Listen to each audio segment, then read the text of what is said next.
Welcome back to the No Filter Friday show. I, of course, am John Canopic. Thank you guys very, very much for tuning in, whether it be through our normal podcast feeds out there like Amazon or iHeart or Podbean or Spotify or iTunes, or if you're, watching this on YouTube. Thank you guys very, very much for tuning in and for all the feedback and support. It's been greatly appreciated over these last couple of months that we've been doing it. I can't believe it's been, this is episode 8, which is unbelievable to think about, considering that I started out with the smorgasbord, which really didn't really do too much. And now we're doing the No Filter Friday show and things have really gotten chaotic, but in a good way.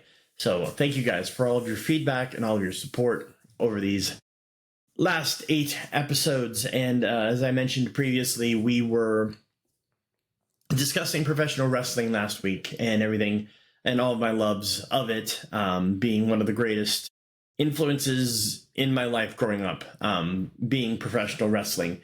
And now this week we're going to be diving into some factions as well as the Mount Rushmore of male wrestlers, female wrestlers, and managers. And thank you guys also so much for all of your answers and giving me your top 4 male, female, and managers. Got some really good feedback on that. Some are kind of surprising, but some not so much. And we'll get into those here in a little bit.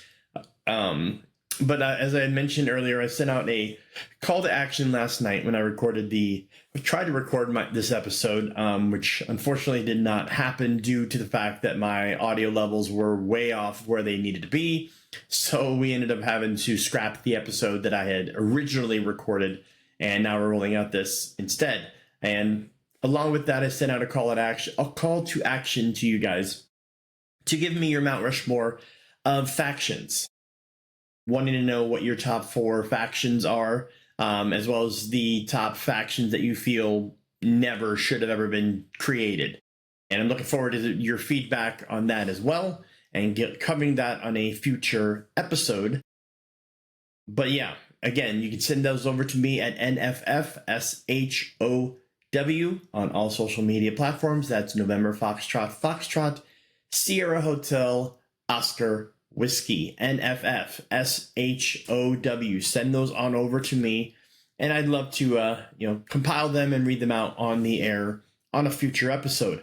Now, in terms of professional wrestling, there was a massive weekend this weekend of shows that happened.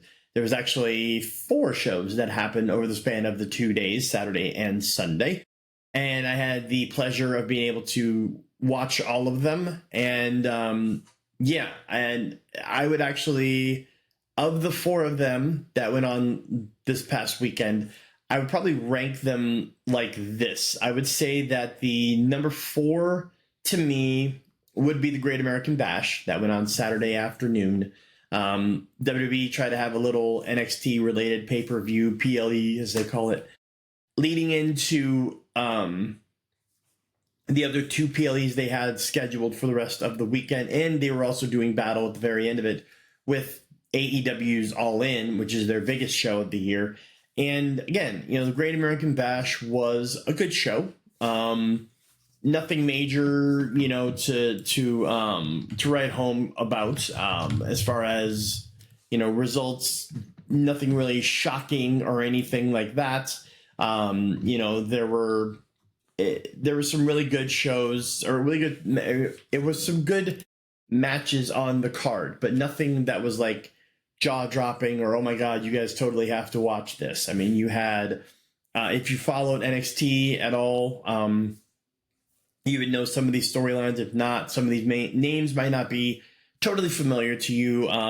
They started out with Javon Evans defeating Jasper Troy by pinfall. Jasper Troy, of course, is the on the WWE reality show called LFG, which is on A&E, where they're trying to develop new superstars in the Performance Center, and they have mentors that are Hall of Famers. Like, one team is mentored by Bubba Ray Dudley, one team's mentored by The Undertaker, one team's mentored by Mickey James, and so on.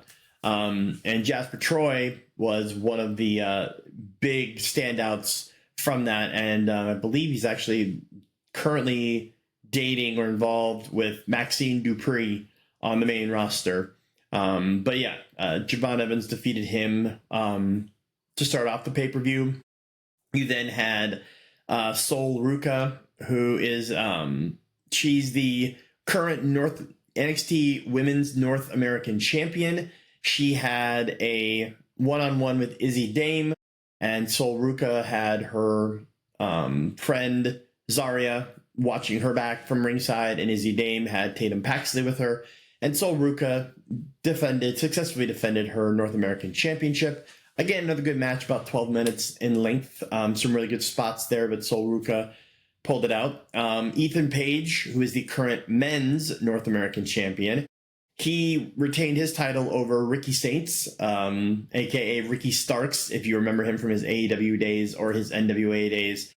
And he defeated Ricky Starks in a Falls Count Anywhere match, and that lasted just under 15 minutes. So, I mean, all of these matches were right around the 15 to 20, 12 to 20 minute mark. Nothing long drawn out, but again, this was a very small show. They knew it wasn't going to be as strong as their other two main roster PLEs they had later on Saturday night and Sunday night. You had Obafemi, who is the current NXT World Heavyweight Champion. He defeated Yoshiki Inamura, who had Josh Briggs watching him at ringside in about a 14-minute match. Obafemi is, of course, a very dominant NXT men's world champion and someone who will probably do some really big things once they move him up to the main roster. And then the main event of that pay-per-view was Jordan Grace and Blake Monroe, a.k.a. Mariah May, if you remember her from AEW, defeated Fatal Influence, which was JC Jane and Fallon Henley. JC Jane is currently the NXT Women's Champion. They defeated them by pinfall. And it was about a 17-minute match for the main card, or the main event of the pay-per-view. And it was a good match. They again had some really good spots. It was really competitive all the way around. The women know how to hold their own in there on the NXT side of things. So all in all, not a bad show. Again, nothing I would write home about at this point, but it was something that I felt was decent. It was a good palate cleanser, I guess you could say, as a way to kick off the weekend.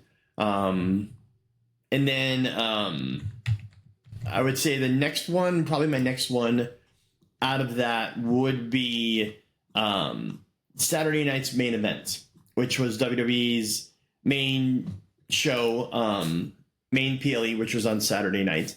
And this one only had 4 matches because back in the day, Saturday night's main event was held on NBC. And I remember as a kid being able to watch it on my sister's television in her bedroom. My 2 older sisters snuck me in after my parents thought I was asleep, and I got to watch it on my sister's little TV in her bedroom, and I got to watch, Brutus Beefcake, Ravishing Rick Rude, Akeem, One Man Gang, Hulk Hogan, of course, Ultimate Warrior, Randy Savage, Honky Tonk Man, just to name a few. And it went away for a while, and then WWE decided to bring back Saturday night's main event, and they have it now as more of a special attraction kind of a thing. It's not a monthly thing. It's not an annual thing. It's more of a sprinkle it in here and there. And this one took place at the State Farm Arena in Atlanta. And again, it was a 4-match card, just under 2 hours in length. It wasn't a huge blowout PLE like their monthly ones are. And you had Randy Orton kicked off the show, defeating Drew McIntyre. They've had a really good rivalry going on, and my son and I got to see them both at the SmackDown taping this past Friday night at the Bridgestone Arena in Nashville. Randy beat Drew in about a 9-minute match. It was pretty small. Randy had Jelly Roll with him, and they're going to be tagging up. Randy and Jelly Roll are going to be tagging against Drew McIntyre and the person who was with him at the match on Saturday night, and that was Logan Paul. So they're going to be battling at SummerSlam in a tag team match coming up 2 weeks from Saturday in New York. Should be interesting to say the least. But the next match was Solo Sikoa defending his United States Championship with JC Matea, Tala Tonga, and Tongaloa, the new bloodline, against Jimmy Uso. And Solo successfully defended his title, won it in just under 11 minutes by pinfall. And again, none of these matches had unexpected results, which is commonplace for WWE PLEs that are like glorified house shows, the smaller level PLEs. You don't normally see any big shocking outcomes. Third match on the card was LA Knight. Yeah. Defeating Seth Rollins by pinfall. Unfortunately, Seth Rollins suffered an injury, and I'm going to go over a little bit more about that with the faction discussion I'm going to have here in a little bit. But yeah, LA Knight defeated him in just under 12 minutes. Turns out it was going to be a different outcome, but due to Seth's injury, it ended up being a quicker match with the outcome with LA Knight taking the victory via pinfall. And the main event was Goldberg. If you're familiar with WCW, Goldberg had a massively long winning streak that spanned over 100 wins in a row with no losses, to the point where he beat Raven for the United States heavyweight title back in WCW days. And then he went on to face Hulk Hogan, Hollywood Hogan at the time, for the WCW World Championship, which at the time was the NWO World Championship. And Goldberg beat him too. Goldberg didn't lose his first match in professional wrestling until he wrestled Kevin Nash, and Scott Hall hopped on the apron unbeknownst to the referee and shocked Goldberg with a cattle prod, allowing Kevin Nash to powerbomb him, win the title, and end the streak. And that was many moons ago. But Goldberg had his retirement match this past Saturday night, and he wrestled Gunther, the current World Heavyweight Champion, and Gunther did retain. Goldberg got in his finishing move, his spear, his jackhammer, but unfortunately wasn't enough, and Gunther retained his title in about a little over 15 minutes. Again, good night of wrestling, good night of action there, furthered the storylines, helped build up stuff for what's going to be coming down the road with SummerSlam here in 2 weeks. And for my number 2 show on the weekend, I would actually have to say it was actually, believe it or not, All In.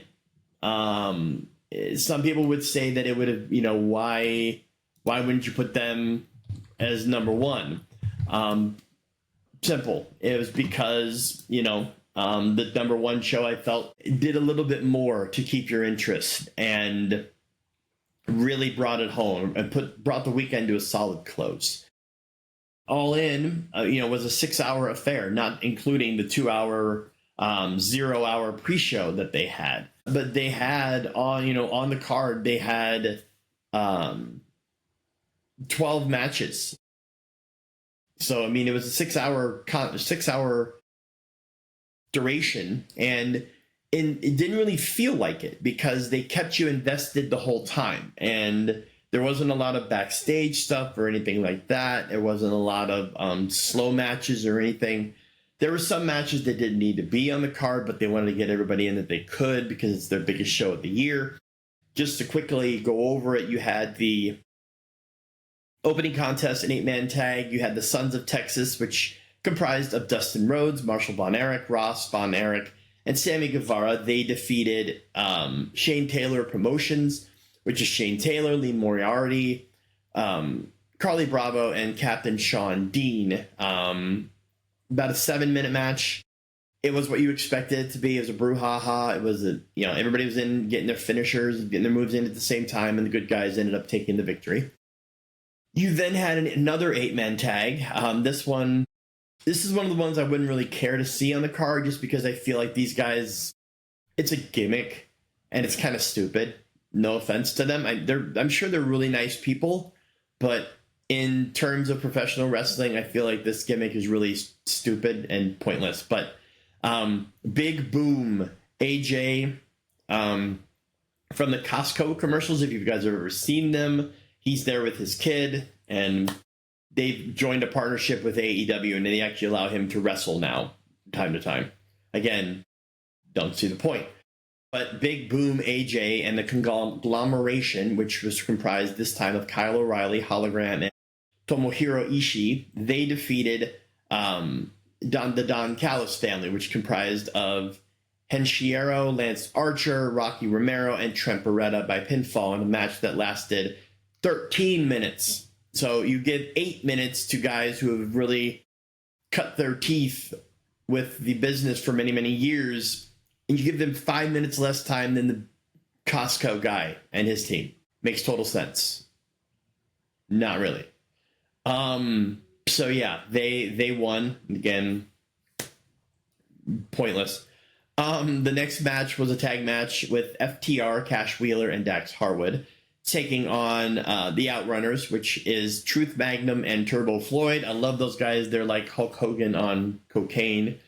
Just their mannerisms, their hairstyles, their moves, everything. And unfortunately, they lost to FTR because FTR right now is they're one of the greatest tag teams of all time. So it's not surprising that they won. They had their heelish tactics to pull off the victory. The match lasted just a little over 16 minutes. People were really hoping the Outrunners could pull it off, but unfortunately, didn't happen. Next match on the card was the Ops, which is Katsuyori Shibata, Powerhouse Hobbs, and Samoa Joe.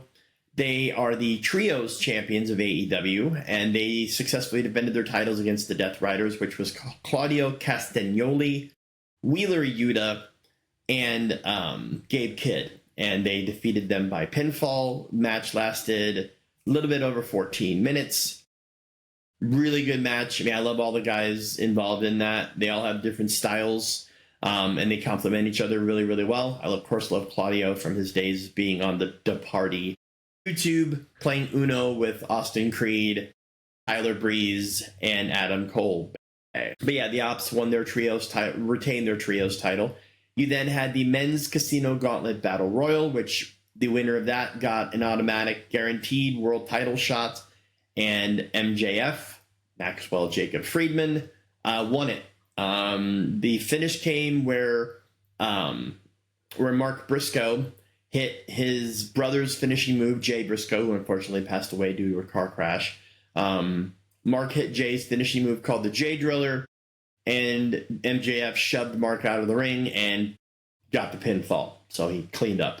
And that match was really, really good. It actually lasted 35 minutes, and it should, because with the Casino Gauntlet, essentially, you had two guys starting out in the ring, and then you had a few other guys announced, but a lot of the rest of them were surprises. So every few minutes, another guy would come in, and the only way it could end, unlike traditional Royal Rumble, the only way it could end is with pinfall or submission.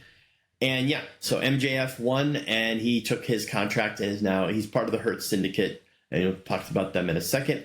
But yeah, he is now the number one contender for the World Heavyweight title to try to get back what he calls his Triple B. Next match was for the vacated TNT Championship. Unfortunately, Adam Cole apparently suffered a pretty bad concussion and was unable to compete, so he had to relinquish the title, which really sucks because he just came back from injuries, and they were even talking about him possibly looking at retiring on the show, but they didn't feel the time was right to do that. So he relinquished the title, and it ended up becoming a four-way match with Dustin Rhodes, Sammy Guevara, Kyle Fletcher, and Daniel Garcia, all going in a fatal four-way. First person to score the pinfall won the title, and Dustin, being a Texas boy, finally did it. He won himself a singles title, and in a little over 15 minutes, he became the brand new TNT champion. Dustin is now a triple belt holder, with the also holding the trios championships, as well as the tag team championships in Ring of Honor. So he's got 3 belts now. Really feel good moment. After he won, he was in the corner, visibly sobbing, openly sobbing, and it was a feel good moment for everybody. Even Aubrey Edwards, the referee, when she was handing the belt, she was tearing up too. So it was a great night all around from that perspective. Next match was Swerve and Will Ospreay taking on the Young Bucks. If Swerve and Will lost, they could not vie for the World Heavyweight title for one full year. If the Young Bucks lost, they are no longer the EVPs of All Elite Wrestling. Probably either the best or second best match of the night. Went just under 26 minutes. So many near falls, so many spots. You really didn't know who was going to win, but thankfully at the very end, Swerve and Will hit their finishing maneuvers at the same time on Matt Jackson, and they defeated the Young Bucks, and now the Young Bucks are no longer EVPs. So that was a great, great match with an awesome outcome. Next one was the Women's Casino Gauntlet. Same scenario where women would come in every now and again, start out with 2. The winner gets the guaranteed World Championship shot at the AEW Women's World Champion. And this was won by a woman who I feel has been more than deserving of this spotlight for the longest time. The current reigning, forever, eternal Ring of Honor Women's World Champion, Athena, won the belt, or won the contract. And she absolutely deserved it. This match went 27 minutes. Again, you would expect that for the Casino Gauntlet to be longer than the other matches. And yeah, she is now able to challenge for the AEW Women's Championship whenever she would see fit. And she is well deserving, and also a Texas woman as well. Next match was the 3-way tag match for the AEW Tag Team Championships. You have the Hurt Syndicate, the current champions, which is Shelton Benjamin and Bobby Lashley, taking on Jet Speed, which is Kevin Knight and Speedball Mike Bailey, and the Patriarchy, which was Christian Cage and Nick Wayne. The Hurt Syndicate ended up defending their titles successfully in a match that went just under 20 minutes. And after the match was over, you saw the Patriarchy turn on Christian Cage, basically saying they had enough of him and they were getting ready to smack him in the head with a chair when Adam Copeland made his triumphant return to AEW after being out with an injury and chased them off and basically told Christian, who he's been long-term friends with both inside and outside of the ring for many, many decades, to find yourself, bro. Essentially said, hey, I'm here to help, but you got to find yourself first. And that was the end of that. So a nice return. I'm glad to see Adam back in the fold, and hopefully they can rekindle the Edge and Christian show. Next match was Timeless Toni Storm defending her AEW Women's World Champion against the CEO of AEW, Mercedes Moné, a.k.a. the old Sasha Banks from WWE days. And again, incredible match these two ladies put on. Went over just over 24 minutes. Could have gone either way, but luckily Timeless Toni Storm hit her finisher, Storm Zero, from the top rope and retained her title. Incredible match. These ladies went above and beyond. And that's why they were one of the 3 main events of the night, and well-deserved. The penultimate match of the evening was Kazuchika Okada versus Kenny Omega to unify and create the first ever AEW Unified Championship.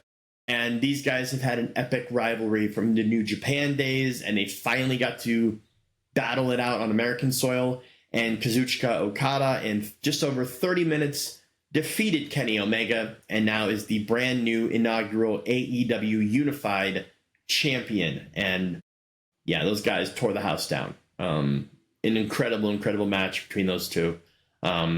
We expected that, and they lived up to it and then some. And finally, the main event, Hangman Adam Page versus Jon Moxley in an AEW Texas Death Match for the AEW World Heavyweight Championship, something that Jon Moxley has had under lock and key under a briefcase for a very long time, and at just under 36 minutes, with run-ins and help from Bryan Danielson, Darby Allin, The Ops, just to name a few, Prince Nana, Swerve Strickland, Will Ospreay, they all helped out. Hangman was able to defeat Jon Moxley and bring the AEW World Heavyweight Championship home. And it was, again, a moment where Hangman was crying in the ring afterwards. He unlocked the briefcase, he got the belt out, and sent the crowd home tired but exceptionally happy. And it was a phenomenal night. Again, like I said, on most normal times, this would have been number 1 with a bullet as far as the show of the weekend. But eking it out, in my opinion, best show of the weekend, WWE Evolution. Women's Evolution. This is Evolution 2, because they had not done this all-women's pay-per-view since 2018, and it's been 7 long years, And these women showed that they had a chip on their shoulders, and they did incredible. They tore the house down. Atlanta was not ready for what they put on, and they put on a banger of the PLE. Started it off with Becky Lynch defeating Bayley and Lyra Valkyria to retain the Women's Intercontinental Championship in just under 17 minutes. A great, fantastic match between these three ladies. Any one of them could have won, but Becky retained.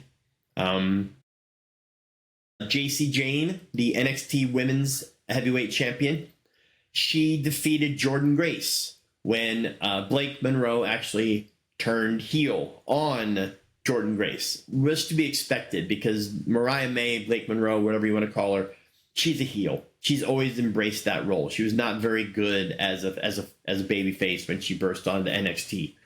So yeah, she smacked Jordynne Grace in the back. Referee didn't see it. JC hit her finish and retained her title. And we'll see what happens with Jordynne and Blake from there. Next match was the Judgment Day, which was Raquel Rodriguez and Roxanne Perez because Liv Morgan is currently injured. They were taking on, in a fatal four-way tag match, they were taking on Charlotte Flair and Alexa Bliss, Sol Ruka and Zarya, and the Kabuki Warriors, which is Asuka and Kairi Sane. The Judgment Day retained their women's tag titles in a match that just went under 11 minutes, just long enough to get a lot of good action in there. It was nice to see Charlotte, even though a lot of people didn't want to see her come back so soon. It was nice to see her get a very warm reception. Her and Alexa are playing very well as a team. But yeah, the Judgment Day retained their titles. Next match was Tiffany Stratton taking on the Hall of Famer Trish Stratus. And Stratus was looking for her 7th women's title.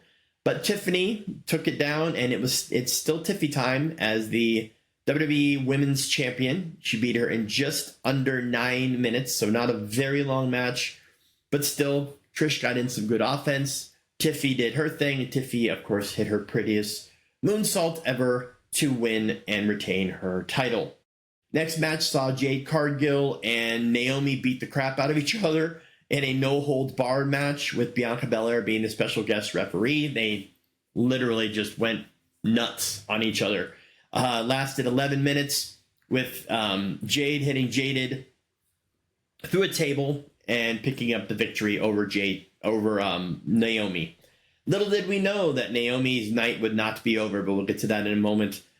Stephanie Vicaire was part of the women's 20-woman Evolution Battle Royal, with the winner receiving a world title match at Clash in Paris coming up very soon. Stephanie Vicaire won the Battle Royal by last eliminating Lash Legend in just over 15 minutes. So Stephanie Vicaire will be battling it out for the Women's World Championship on SmackDown. I'm sorry, on Raw. Vicaire is on Raw. My apologies. And then in the main event, we had Io Sky taking on Rhea Ripley for the Women's World Championship.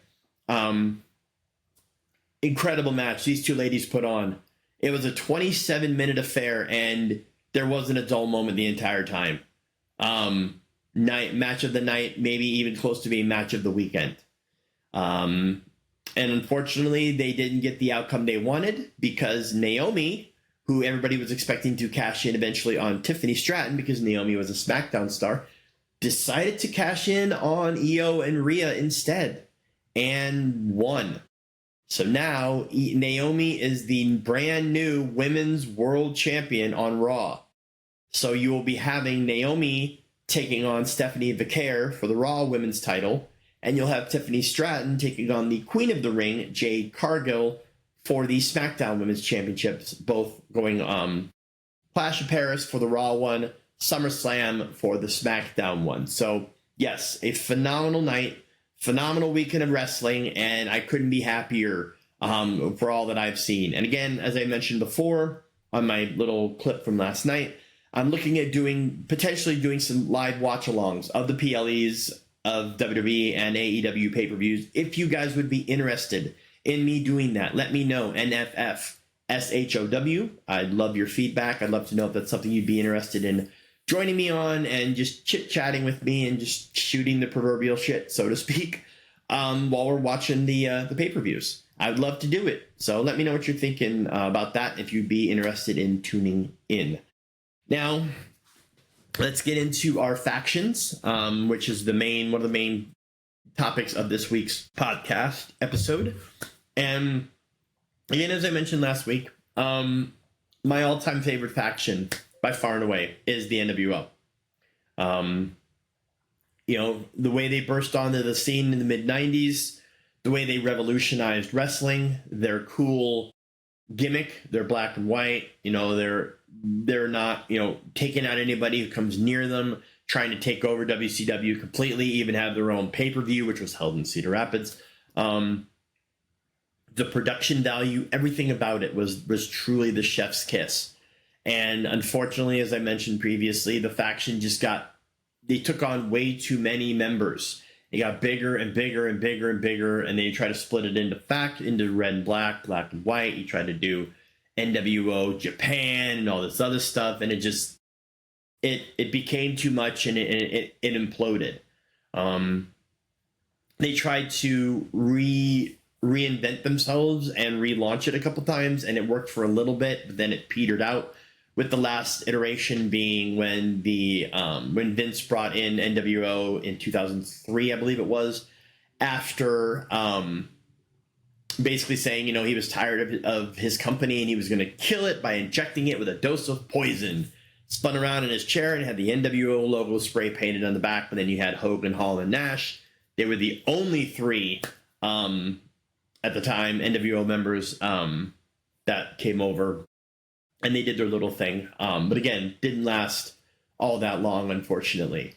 And to me, as I said, markings of a good faction is longevity, first and foremost. It's got to be something that can stand the test of time. And it can't get too big for its britches. It can't have too many members. Too many cooks spoil the pot, as they say. And in the faction world of wrestling, that is very, very true. You have to have a core group of members, and if you want to interject a couple people here or there or swap some people out, that's fine. But you can't just grow a core group and then just keep expanding, because then it can't sustain itself. And that's exactly what happened with the NWO. Now, an example of a faction that didn't get too big for his britches, that withstood the test of time on the WWE side, would have to be Generation X. Guys, I would say it would be my second favorite faction right behind the NWO. Because you had the original members, Shawn Michaels and Triple H.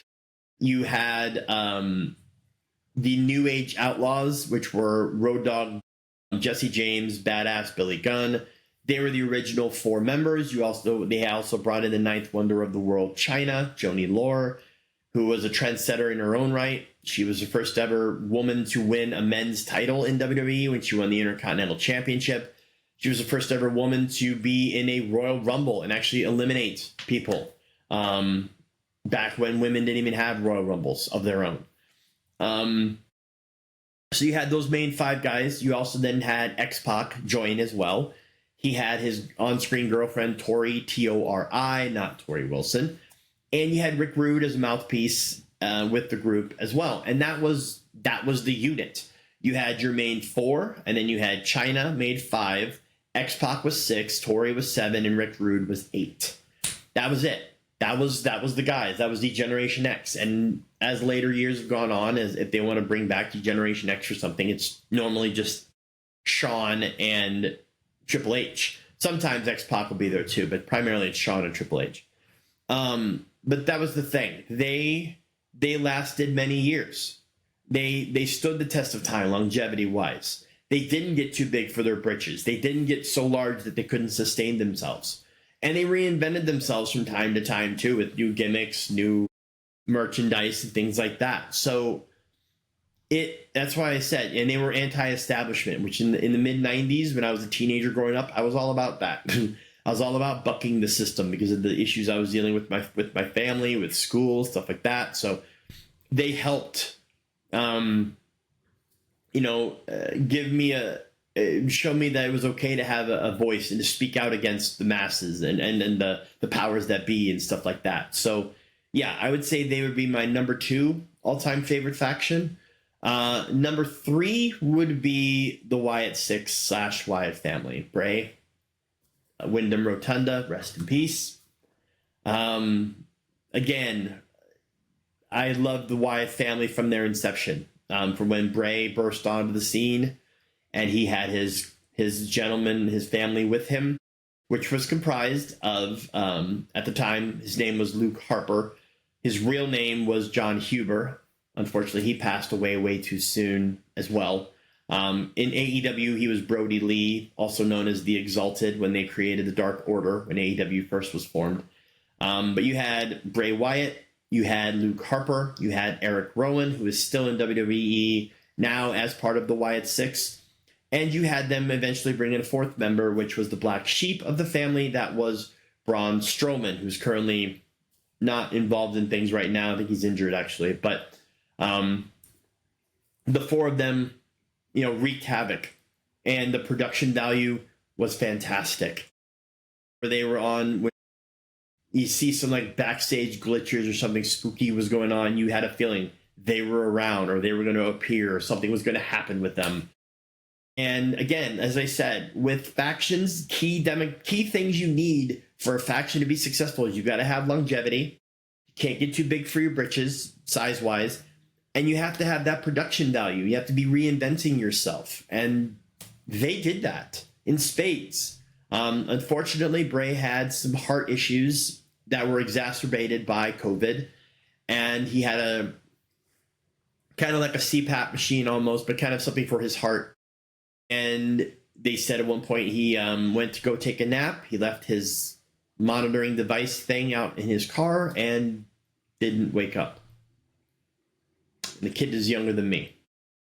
So if you wonder why, if you've known me, if you've known me at all, like way back in the day, I've lost 100 pounds over the last couple of years because my family had heart issues. And it scared me to see people dropping so young because of heart issues. So hearing him, how he went and what he was dealing with was a shock to my system. And another reason why I've gone on the journey I've gone on to get myself healthy, because I don't want something like that to happen to me. I don't want to lose the ability to watch my amazing son grow up and, be here with my wife. But yeah, so when Bray passed, the Wyatt family,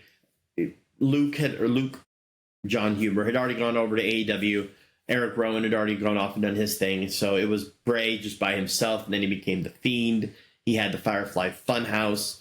But after Bray passed, his brother, Taylor Rotunda, was part when Bray, before Bray passed, it was Bray and Uncle. He came back from an injury and his heart condition and stuff briefly at Extreme Rules 2018. I want to say it was. And he came back with a alter ego that it was named Uncle Howdy. It's kind of like the inner voice in his head, only they had like interviews of them talking back and forth and things like that. And Uncle Howdy was played and is still played by his brother, real life brother, Taylor Rotunda. And after Bray passed, they decided to honor his legacy by reinventing the Wyatts as the Wyatt Six. So you had Uncle Howdy cutting these vignettes saying, we're coming soon. And initially, it was Bray's Firefly Funhouse puppets in real-life human form. You had Ramblin' Rabbit, you had Huskus the Pig, you had Percy the Buzzard, and you had Abby the Witch. And you had them all appear as real-life people. And originally, they were going to just stay under their masks and wrestle as those characters. But then they decided, people who know who these people are will still keep their spookiness and their amazing characters, but we'll let them be their actual selves. Now the Wyatt Six is comprised of Uncle Howdy is still Uncle Howdy. Taylor has not revealed himself. He was actually known as Bo Dallas back in the day, which is a horrible gimmick. But Taylor is still Uncle Howdy. You now have Eric Rowan. You have Joe Gacy and Dexter Lumis, who are both phenomenal talents when they wrestled at NXT. And Abby the Witch is portrayed by Nikki Cross. She's always been hyper, high-strung, and she embraces the Abby character to a T. Joe Gacy and Dexter Lumis wrestled the Street Profits Saturday or Friday night at SmackDown that my son and I went to at Bridgestone. And I was so hoping that they would win the tag titles. Everybody wanted the Street Profits to win because they love the Street Profits, but I wanted them to win. And they did. Eric Rowan came down. The referee was distracted. Eric did his thing. They picked up the victory. I was screaming. I was crying. I lost my voice. My son saw my end-to-end smile on my face. He started hooping and hollering. And he's like, Dad, are you sad? And I'm like, no, I'm just so happy that they won. They deserve this. And he's like, oh, so those are happy tears. I'm like, absolutely happy tears. And it was a great night all around. And my son now is an even bigger wrestling fan than he was before we went to the event. But yeah, I would say that the Wyatt 6 / Wyatt family is definitely my number 3 faction of all time. And again, not too big, longevity, great production value, everything. They check every box. And I would say my number 4 to finish off my Mount Rushmore would be the 4 Horsemen. Go like this, at any wrestling event, people know exactly what you're talking about. And again, these guys checked all of the boxes. At the time, they were in the 80s and 90s in the NWA, AWA, WCW, eventually a little bit in the WWE, but not too much. But they withstood the test of time. They had good production value for those days, and they didn't get too big for themselves. It was always a core group of 4 gentlemen, and sometimes they swapped them out. You had, your guys, people that partook in the 4 Horsemen were along the lines of Ric Flair. You had Tully Blanchard, Arn Anderson, Ole Anderson, J.J. Dillon, and later on in the 90s, more in the WCW days, you had Steve Mongo McMichael. You had can't say the name, shush, after all the horrific things he did, but he was part of it. Kurt Hennig was also in it as well, the old Mr. Perfect. So again, they didn't get too big for their britches. They reinvented themselves. They stayed true to who they were, and the production value was really good. So yeah, they would be my number 4 on my Mount Rushmore of factions. Really quick, factions that I feel never should have been generated in the first place. I would say 3MB, 3-man band, which was comprised of Jinder Mahal, Drew McIntyre, and Heath Slater. Unfortunately, they didn't have anything for those guys to do at the time, so they threw them together. And luckily, Drew and Jinder have gone on to do great things on their own since then. Jinder's been a world champion. Drew's been a multiple-time world champion. Heath didn't do too much, unfortunately, but he's become bigger on the backstage production side of things. That 3-man band gimmick was horrible. It didn't have any staying power at all. It didn't get over with the crowd very well. So, yeah. Much the same way you have your check boxes for good factions, check boxes for bad factions are hastily thrown together, not over with the crowd, and gimmick just doesn't really amount to anything. Or they don't last very long either. They break up soon after they get together. Another one I would say would be in my bottom tier would be 3 Count in WCW, which was a really, really horrible boy band gimmick. And it was very, very bad. Those guys, the stable, it was just them dancing and singing, and they weren't really good. And it was comprised of Sugar Shane Helms, who ended up being the Hurricane in WWE, Shannon Moore, Evan Courageous, and eventually brought in an MMA fighter by the name of Tank Abbott. 3 scrawny-ish, cruiserweight-sized guys, and then this big, beefy MMA guy dancing ridiculously. So you can kind of understand why that faction went over like a lead balloon. It was pointless. Again, very, very, very pointless. The next one I would say would be Right to Censor, which was a WWE faction. Again, these were ones that didn't have any staying power, and it was not anything. It was just their theme music was just a blaring siren with a big red circle with a line through it, because they were trying to just say we're standards and practices and things like that. And it was, again, it didn't have any staying power. It was didn't get over with the crowd. There was really no point to it.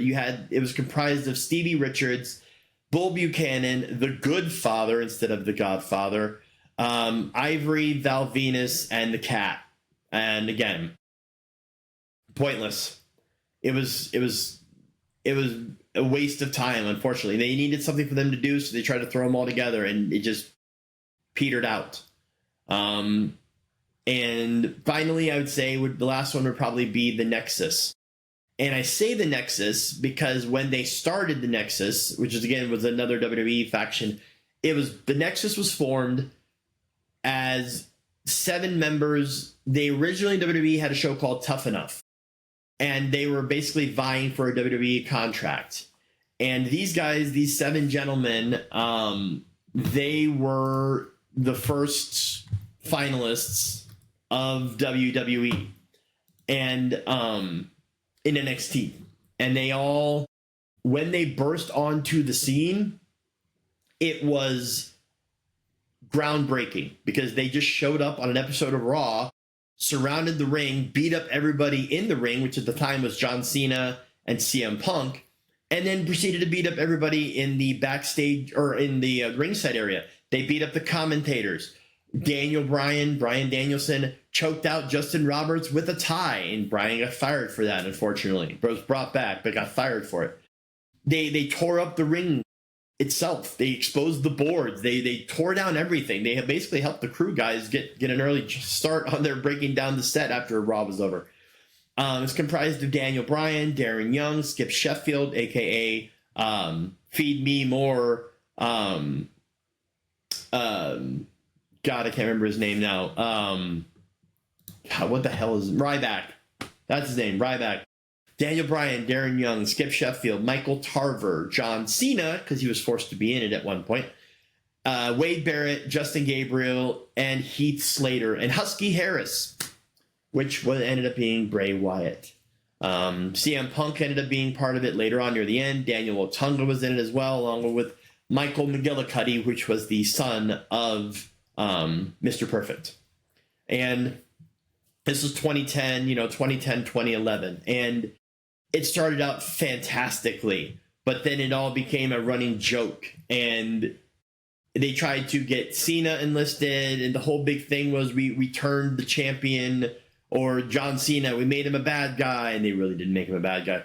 And it started out on like a house fire. It was blew out, but then it just petered out as time went on. So yeah, good. The only good thing is, like, of that list of gentlemen I just mentioned, Bryan Danielson obviously has had a phenomenal career since then. John Cena, what can you say? 17-time world champion. Wade Barrett is an incredible commentator now. You have Husky Harris, of course, became Bray Wyatt. We all talked about him already. You had CM Punk. Punk is Punk, of course. And then the rest of the guys did their little things. So, yeah. Unfortunately, it really didn't resonate the way they wanted it to. And the staying power, it lasted just about a year. So, yeah, I would have to put the Nexus down there as my number 4 on that. But I want you guys to give me your factions, please. Please and thank you. Call to action, guys. Send me your factions. Let me know your top 4 best factions of all time in your opinion, and your worst 4. Send them to NFFSHOW. Please and thank you. Would love to know what you guys think and your opinions, like you did for the Mount Rushmore, which I'm going to go over here in just a moment, for men's, women's, and managers. So real quick, let's go with your results, and mine are tied in as well. We'll start off with the men's Mount Rushmore. Thank you guys for all of your feedback, for all of your input, and for all of your votes. The top 4 men's Mount Rushmore wrestlers of all time. Number 4 is actually a tie. between Terry Funk, which is the hardcore legend Terry Funk, Dusty Rhodes, the American Dream, and Kenny Omega, Best Bout Machine. Very differentiating styles between the three of them, but you guys voted them as number 4. So I could see that on all three. Terry Funk, maybe not as much as Dusty and Kenny, but yeah, I like those two. Definitely on the list. Number 3 actually is John Cena. Surprised he wasn't a little bit higher, but John Cena, Wabadoo, the 17-time defending current world champion undisputed world champion on SmackDown, comes in as your number 3. Excuse me. What can you say about Cena? Most world title wins in ever. So, not surprised that he's on this Mount Rushmore. And, number 2 is The Undertaker. And he, of course, had his undefeated streak, 21-0 at WrestleMania, before Brock Lesnar beat him at WrestleMania 30 due to a concussion that Undertaker suffered during the match, even though they said he was pretty much going to be losing that match anyways. But yeah, it ended up being more rushed due to Taker having that concussion. Outside of that, Taker, of course, is an iconic figure. Every time you hear that gong, you know who's coming. And the roof blows off the place wherever they're at. He is now one of the mentors on that LFG show on A&E. And your number 1 Mount Rushmore wrestler of all time, glass shatters, 316, baby.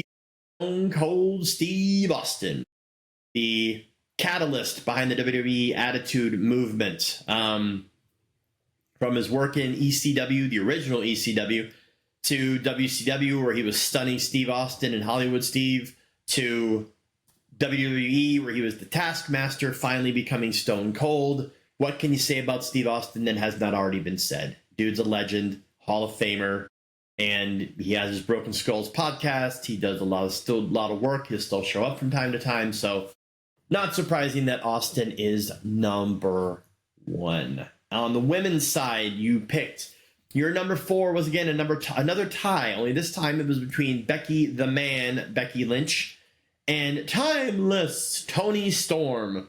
Both incredible women on AEW and WWE side. Becky's done it all, of course, being the first woman to not only main event WrestleMania, but also win that event as well, winning both the women's Raw and SmackDown titles, defeating Charlotte Flair and Ronda Rousey in a triple threat match.